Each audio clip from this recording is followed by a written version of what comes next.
Aspirants అందరూ ఎలా ఉన్నారు? బాగున్నారా? ఈ వీడియో వచ్చి కటాఫ్ల గురించి కాదు. కటాఫ్ మార్క్స్ చెప్తానని చెప్పి ఈ వీడియో ఓపెన్ చేసిన వాళ్ళు ఎవరైనా ఉంటే వీడియో క్లోజ్ చేసేయండి. ఈ వీడియో నేను ఎందుకు చేస్తున్నానంటే మీ కెరీర్లో మీ 3 ఇయర్స్ని సేవ్ చేసే వీడియో ఇది. ఇప్పుడు అందరు యాస్పిరెంట్స్ ఎగ్జామ్స్ రాశారు. రాసి కొంతమంది 130, 140, 150 చెప్తా ఉన్నారు. కాబట్టి ఇవన్నీ ఇప్పుడు మీరు చాలా వీడియోస్ చూస్తుంటారు. మీ కటాఫ్లు మీకు వచ్చిన మార్కులు కానీ చెప్తుంటేనేమో ఈ అన్న కటాఫ్ వీడియో బాగా చేశాడు, కరెక్ట్, మంచి అనాలిసిస్. ఎవరైనా మంచిగా చేయకపోతే ఎక్కువ మార్కులు చెప్పేస్తేనేమో వీళ్ళు వేస్ట్, సరిగ్గా చేయలేదని చెప్పి ఇలా ఫీల్ అవుతూ ఉంటారు అనమాట. కటాఫ్లు అనేవి వాళ్ళు కాదు, వీళ్ళు కాదు, ఆ ఇన్స్టిట్యూట్ వాళ్ళు కాదు, ఈ ఇన్స్టిట్యూట్ వాళ్ళు కాదు, ఎవ్వరు డిసైడ్ చేయలేరు. డిసైడ్ చేసేది ఏమన్నా ఉందంటే ఏపీ పోలీస్ బోర్డు ఒక్కటే. ఎందుకంటే ఇప్పుడు నేనున్నాను అనుకో, నాకు 4 ఫ్రెండ్స్ ఉంటే 140 చెప్పారంటే నేనేం చెప్తాను?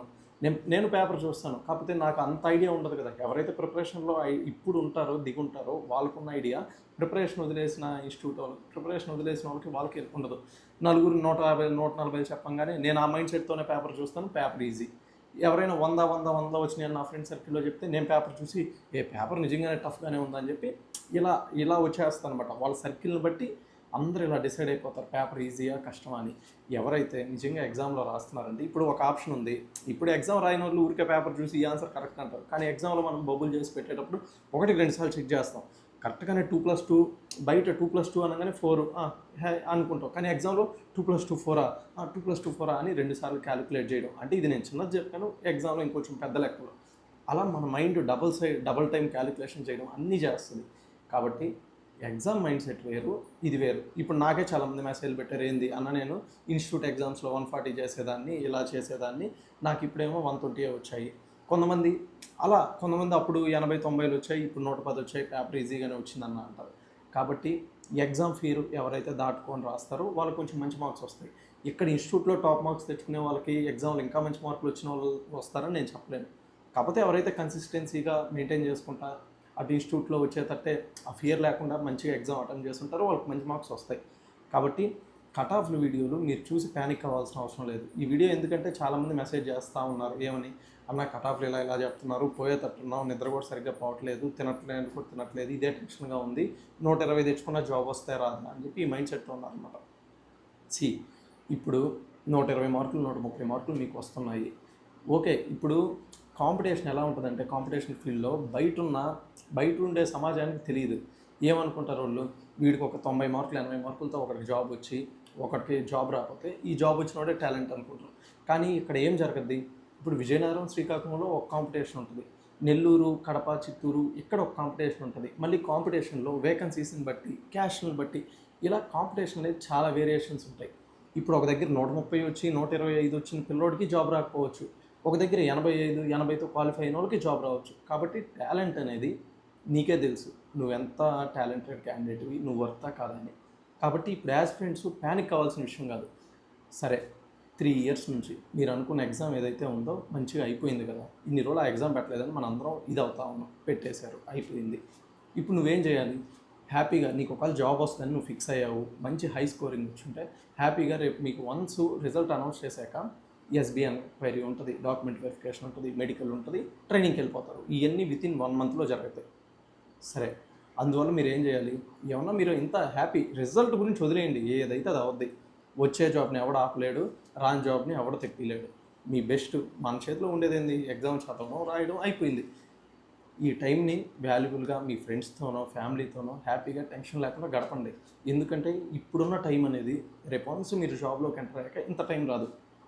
కాబట్టి ఆల్రెడీ June 1 అయిపోయింది, 1 వీక్ అయిపోతుంది. ఇప్పటికే మీరు ఈ టెన్షన్లో కటాఫ్లు అని వీడియోలు చూస్తూ ఉంటారు, వీడియోలు చూస్తూ ఉంటారు. ఏ కటాఫ్ వీడియో అనేది అక్యురేట్ కాదు, రిజల్ట్ కాదు. అవన్నీ ఏంటంటే ఒక అవగాహన కోసమే. అదే వస్తుందని మీరేం డిసప్పాయింట్ అవ్వలే.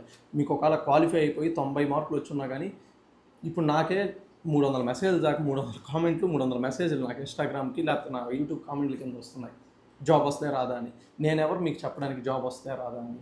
ఇప్పుడు కొంతమందికి కొన్ని స్కోర్లకి నాకు అనిపిస్తుంటుంది, వీళ్ళకి జాబ్ రావచ్చు, వీళ్ళకి జాబ్ రాదు అని. నేను ఎలా రిప్లై ఇస్తాను, తమ్ముడు నీకు జాబ్ రాదని? మనం ఎవరిని డిస్కరేజ్ చేయకూడదు. కాబట్టి మీరు ఫైనల్ రిజల్ట్ వచ్చే వరకు వెయిట్ చేయండి. అది రిజల్ట్స్ గురించి. రిజల్ట్స్ కూడా మీరు అనుకున్నట్టు ఎక్కువ ఏమి ఉండదు. ఆల్రెడీ ట్రైనింగ్ బెటాలియన్స్కి అన్నీ సిద్ధం చేస్తున్నారు. కాబట్టి వితిన్ 3 వీక్స్లో, నాకు తెలిసి 2 వీక్స్లో రిజల్ట్ వచ్చి ఇంకో 1 వీక్లో ప్రొవిజన్ లిస్ట్ కూడా వదిలేస్తాడు. ఉన్న 3 వీక్సే రిజల్ట్ ఏది వస్తే అది అయింది. మీరు లైఫ్ని ఏదైనా ఎంజాయ్ చేయాలనుకున్నా, ఏదైనా ఇన్ని రోజులు సినిమాలకు వెళ్ళలేదు, సినిమాలకు వెళ్ళాలంటే సినిమాలు, లేకపోతే ఈ వైజాగ్ శ్రీకాకుళం వాళ్ళు, మనకి వైజాగ్ అరకు ఆ ప్లేస్ బాగుంటుంది, అటు సైడ్ కానీ ఏదైనా డివోషనల్ ట్రిప్స్ కానీ అలా ఇలా ఫ్యామిలీతో మంచిగా స్పెండ్ చేయండి. మనీ అనుకోవచ్చు, మనీ ఖర్చు అవుతాయి అదన్నా ఇదన్నా అని. మనీ అనేది రేపు అన్నప్పుడు సంపాదించుకుంటారు, ఇప్పుడు ఈ టైం అనేది మళ్ళీ రాదు. కాబట్టి ఫ్యామిలీతో మంచిగా గడపండి. మళ్ళీ ఇంకా ఈ అన్న ఎంజాయ్ చేయమంటున్నాడు కదా అని చెప్పి బైక్లో ఓవర్ స్పీడ్లో వెళ్ళేది ఈ రచ్చ చేయొద్దు. ఎందుకంటే నెక్స్ట్ మళ్ళీ మీరు ట్రైనింగ్ చేయాలి, మీరు ఏదైనా ఇంజూరీ అయితే ప్రాబ్లం ఉంది. కాబట్టి బయట హెవీగా ఇంజూరీస్ చేయకుండా లైఫ్ని కొంచెం మంచిగా లీడ్ చేయండి. తర్వాత ఇవన్నీ అయిపోయాక 1-2 వీక్స్ మీకు రిఫ్రెష్మెంట్ అయిపోయాక అప్పుడు మీ మైండ్ సెట్ నుంచి ఆటోమేటిక్గా ఇది తొలగిపోద్ది, కట్ ఆఫ్లు ఇవన్నీ. ఎందుకంటే మీరు ఆ బ్రేక్ ఇచ్చారు కాబట్టి మైండ్కి. లేకపోతే ఇంట్లోనే కూర్చుంటే కట్ ఆఫ్ వీడియోలు. ఒక బ్రేక్ ఇచ్చేసాక నెక్స్ట్ ఏంటి, జాబ్ వస్తే ఏం చేయాలి, జాబ్ రాకపోతే ఏం చేయాలి అనేది మైండ్ సెట్లో పెట్టుకోండి. జాబ్ వస్తే ట్రైనింగ్కి వెళ్ళిపోతారు, ట్రైనింగ్కి వెళ్ళిపోయాక ఇంకా కానిస్టేబుల్ సెటిల్ అనుకుంటే ఓకే. లేదు నీలో ఇంకేముంది, ఎస్ఐ అవ్వాలనుకుంటే ఎస్ఐకి కావాల్సిన మెటీరియల్ ఏంటి, బుక్స్ ఏంటి, నువ్వు అసలు దేంట్లో తక్కువ ఉన్నావు. లాస్ట్ టైం అందరు రాసుంటారు కదా, ఇక్కడ కానిస్టేబుల్ ఎస్ఐ అంటే పెద్ద తేడా ఉండదు. ఇది 200కి, అది 400కి. అక్కడ కొంచెం మ్యాథ్స్ ఎక్కువ కీ రోల్ ప్లే చేస్తుంది ఖచ్చితంగా, 200 మార్క్స్ కాబట్టి. మీరు ఒకవేళ మ్యాథ్స్ డల్ ఉంటే మ్యాథ్స్లో ఏ టాపిక్స్ ఉన్నాయి, అసలుకి ఎంత సబ్జెక్ట్ వెయిటేజ్ వస్తుంది, ఏంది, నేను ఎక్కడి నుంచి ప్రిపేర్ అవ్వాలి, ఇలా. కొంతమంది జిఎస్లో నెగిటివ్ ఉంటే జిఎస్ ఇంప్రూవ్ చేసుకోవాలి. వీటి గురించి సబ్జెక్టు, బుక్స్, కొన్ని బేసిక్స్ కవర్ చేసుకోవడం అవి దగ్గర పెట్టుకోండి. ఒకవేళ అసలుకి కట్ ఆఫ్లు నేను చాలా దూరంలో ఉన్నాను, నాకు జాబ్ రాదనుకున్న వాళ్ళు మీ నెక్స్ట్ ఆల్టర్నేటివ్స్ ఏంది, నెక్స్ట్ ఏ ఎగ్జామ్స్ ఉన్నాయి దగ్గరలో. ఎన్టీపీసీ ఉంటే ఎన్టీపీసీకి మంచిగా ఫోకస్డ్గా ప్రిపేర్ అవ్వడం. ఆల్రెడీ నువ్వు కానిస్టేబుల్ ఎక్కడ మిస్ అయింది, కొంతమంది హెవీ చదివే వాళ్ళు కూడా ఎగ్జామ్కి వెళ్ళిపోయే లోపల ఈ జాబ్ నాకు రాకపోతే ఏమవుద్ది అని చెప్పి నెగిటివ్ థింకింగ్ ఎక్కువ చేస్తారన్నమాట. ఎగ్జామ్ ఫియర్ వల్ల మార్క్స్ తగ్గి జాబ్ కోల్పోతున్నారా. కాబట్టి నెక్స్ట్ ఎన్టీపీసీ రాస్తుంటే నువ్వు ఆ ఎగ్జామ్ ఫియర్ అనేది అవాయిడ్ చేయాలి.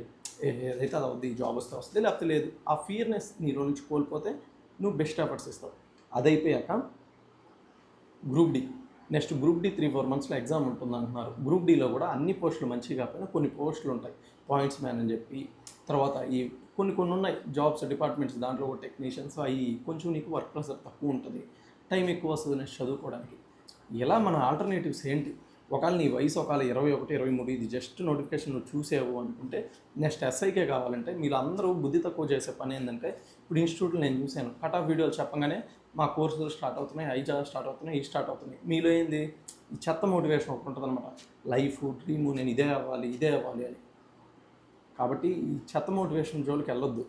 లైఫ్ అనేది కెరీర్ని బ్యాలెన్స్ చేసుకోండి. ఆల్రెడీ ఇప్పుడు కానిస్టేబుల్ 1-2 మార్కుల్లో మిస్ అయినా రేపు ఒకవేళ జాబ్ రాకపోయినా నష్టమే లేదు. ఏదైనా జాబ్ చేసుకుంటానా, లేకపోతే ఏదైనా ప్రైవేట్ జాబులు చేసుకుంటా, లేకపోతే హైయర్ స్టడీస్ చేసుకుంటా, అలా మీరు నెక్స్ట్ ప్రిపరేషన్ ఫేసింగ్ చేయండి. జస్ట్ మీకు ఆల్రెడీ ఇప్పుడు అంతా ఐడియా వచ్చేస్తుంటుంది కాబట్టి ఇప్పుడు మీ వయసు 24, 25 అనుకోండి. నెక్స్ట్ నోటిఫికేషన్ మినిమం ఒక 3 years తర్వాత వస్తుంది. అప్పుడు 27, రేపు జాబ్ వచ్చేలాకే 30, అవన్నీ ఎగ్జామ్స్ అయిపోయాకే. ఇప్పుడు నుంచి 30 years దాకా నువ్వు ఖాళీగా ఉండడానికి మీ ఇంట్లో ఫైనాన్షియల్గా సపోర్ట్ చేస్తారా లేదా, ఇవన్నీ మైండ్లో తీసుకోండి.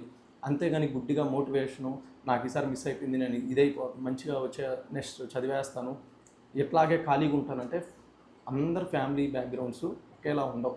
వాళ్ళు కూడా మీకు చెప్పలేరు నువ్వు ప్రిపేర్ అవుతాము, నేను జాబ్ తెచ్చుకుంటానంటే ఏ పేరెంట్స్ కాదనరు. కానీ వాళ్ళ వయసుని, వాళ్ళ పరిస్థితుల్ని మీరు అర్థం చేసుకొని మీ స్టెప్ అనేది నెక్స్ట్ మంచి చేయాలి. మీలో ఇప్పుడే యూత్ ఉంటే ఆల్రెడీ మనకి ప్రైవేట్లో కూడా చాలా మంచి ఆపర్చునిటీస్ ఉన్నాయి. ఇదే జాబులు కాదు, ట్రై చేయండి ఒక వయసుకే. ఏదైనా ఆ వయసు అయిపోయాక ఏదైనా జాబ్ చేస్తే మీ మెంటల్గా కూడా మీరు ఫ్రీగా ఉంటారు, మైండ్ కూడా 2-3 hours పర్ఫెక్ట్గా చేయగలుగుతారు. అంతేగాని వన్స్ ఇప్పుడు గవర్నమెంట్ జాబ్ అని చెప్పి మీ 30 ఏళ్ళ వయసు వచ్చేదాకా ఇలానే మీ టైం వేస్ట్ చేసుకుంటే రేపు ఒకవేళ గవర్నమెంట్ జాబ్ రాకపోతే మీ కెరీర్ అనేది ఏది ఉండదు. ఇక లైఫ్లో ఒకలాగా బతకాల్సి వస్తుంది. మళ్ళీ మీ అందరికీ ఒకటి చెప్తున్నా చూడండి, ఇప్పుడు ఎవరైతే కానిస్టేబుల్లో వచ్చేసి సివిల్ కానిస్టేబుల్, ఏపీఎస్పీ కానిస్టేబుల్లో మీకు రాకుండా కొంతమందికి ఉండొచ్చు, కానీ మీరు ఏం దిగులు చెందగలే. నెక్స్ట్ నోటిఫికేషన్లో మీరే సివిల్ ఎస్ఐ అయ్యి మీ దగ్గర వాళ్ళు కానిస్టేబుల్గా డ్యూటీకి రావచ్చు. లైఫ్ అనేది అన్ప్రెడిక్టబుల్, ఎప్పుడు ఏదైనా జరగవచ్చు. కాబట్టి ఏది జరిగినా అంతా మీ మంచిగా అనుకొని ముందుకి స్టెప్ వేయండి. అదంతా ఎందుకు, మీకు ఒక ఎగ్జాంపుల్ చెప్తా చూడండి. ఐపీఎల్లో ఆర్సీబీ టీం రాజత్ పటిదార్ అసలుకి 20 లక్షలకి పెట్టిన 2022లో యాక్షన్లో అన్సోల్డ్ అయిపోయాడు. కానీ ఇప్పుడు 18 years తర్వాత ఫస్ట్ టైం ఆర్సీబీకి కప్పు గెలిపించిన కెప్టెన్ ఎవరైనా ఉన్నారంటే ఆ క్రెడిట్ విరాట్ కోహ్లీ మిగతా టీము అంతా ఉంది. కానీ ఒక కెప్టెన్గా ఎవరు ఇప్పుడు రజత్ పటిదారే. ఒక అన్సోల్డ్ అయిన ప్లేయరు ఒక రిప్లేస్మెంట్లో ఆర్సీబీకి వచ్చాడు. అలాంటి ప్లేయరు అతను ప్రూవ్ చేసుకున్నాడు. అతనికి ఆపర్చునిటీ వచ్చింది. తర్వాత అతను మిడిల్ ఆర్డర్లో బాగా ఆడాడు. తర్వాత అతనికి ఇంజురీ అయినా ఆర్సీబీ మేనేజ్మెంట్ అతను బ్యాక్ చేసి నీట్గా అతనికి మంచిగా ట్రీట్మెంట్ ఇచ్చింది. తను మంచిగా పర్ఫార్మెన్స్ చేశాడు. చిన్నగా అతను కాకపోతే అతనికి ఆపర్చునిటీ వచ్చింది కదా. అలానే లైఫ్ అనేది అన్ప్రిడిక్టబుల్. ఇప్పుడు 20 లక్షలకు కొన్న అతన్ని ఆర్సీబీ లాస్ట్ ఇయర్ రిటైన్ చేసుకుని కెప్టెన్సీ ఇచ్చింది. కాబట్టి మీ లైఫ్లో కూడా చాలా ఛాన్సులు వస్తాయి. మీరు చేయాల్సింది ఏంది, ఇప్పుడున్న యూత్ నెక్స్ట్ నోటిఫికేషన్కి ప్రిపేర్ అవుతున్నారంటే ఓకే పర్లేదు, నా ఏజ్ ఇప్పుడే రిలీవ్ అయ్యాను, ఇప్పుడే జస్ట్ నా వయసు 21 అంటే ఇంకో 2-3 ఇయర్స్ నేను కష్టపడి ప్రిపేర్ అవుతాను ఎస్ఐ కంటే పర్లేదు. ఆల్రెడీ మీరు 25-26 పెట్టుకొని నెక్స్ట్ నోటిఫికేషన్ల కోసం వెయిట్ చేస్తాననేది అవన్నీ మీ టైం వేస్ట్లు. ఏమవుద్దంటే నోటిఫికేషను నెక్స్ట్ 2019 నుంచి 2024 దాకా ఒకే ఒక్క నోటిఫికేషన్ వచ్చింది. ఇప్పుడు కూడా మీ లక్ ఉంటే రేపు 2027 ఆర్ 2026లో ఎండింగ్లో వచ్చేదానికి ఛాన్స్ ఉంది. 3 ఇయర్స్ ఉంది. మళ్ళీ ఆ రిక్రూట్మెంట్లో అవ్వడానికి 1.5 year. So total 4 years. Already నేను ఏపీలో పోలీస్ నోటిఫికేషన్స్, రాజకీయ నాయకులు, ఈ కోచింగ్ ఇన్స్టిట్యూట్ వాళ్ళు ఎలా మిమ్మల్ని మోసం చేస్తారని ఒక full video AP police notifications మీద చేస్తున్నాను. ఇంట్రెస్ట్ ఉన్న వాళ్ళు ఆ వీడియో చూడండి, మీకు ఒక క్లారిటీ వస్తుంది.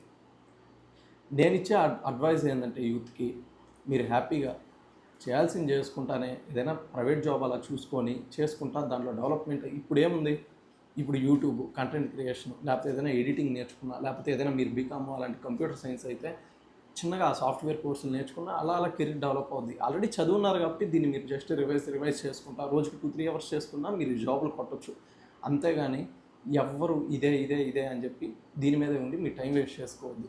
ఇది మీరు అందరూ తెలుసుకోవాల్సిందనమాట. ఇలానే గవర్నమెంట్ నోటిఫికేషన్స్ అని చెప్పి టైం వేస్ట్ చేసుకోవద్దు. ఇంకో ఇంపార్టెంట్, స్టేట్ని నమ్ముకునేదానికన్నా మీరు ఇంక నేను గవర్నమెంట్ జాబే కొట్టాలి, ఇంక నాకు ఏమి వద్దనుకుంటే సెంట్రల్లో SSC, CGL, NTPC, railway exams, SSC exams ఇలా ఉంటాయన్నమాట. లేకపోతే బ్యాంక్ ఎగ్జామ్స్ అలా చూస్ చేసుకొని అలా ముందుకెళ్ళండి. అంతేగాని state notification, state SI constable, ఎందుకంటే చాలామంది వీటి గురించి కామెంట్లు పెడుతున్నారు. నేను మీకు ఇచ్చే సజెషన్స్. ఎవరు లాస్ కోల్పోవద్దు, ఎవరు మీ హోప్ అనేది కోల్పోవద్దు. అందరికీ జరిగిన మన మంచిగా ముందుకెళ్ళండి.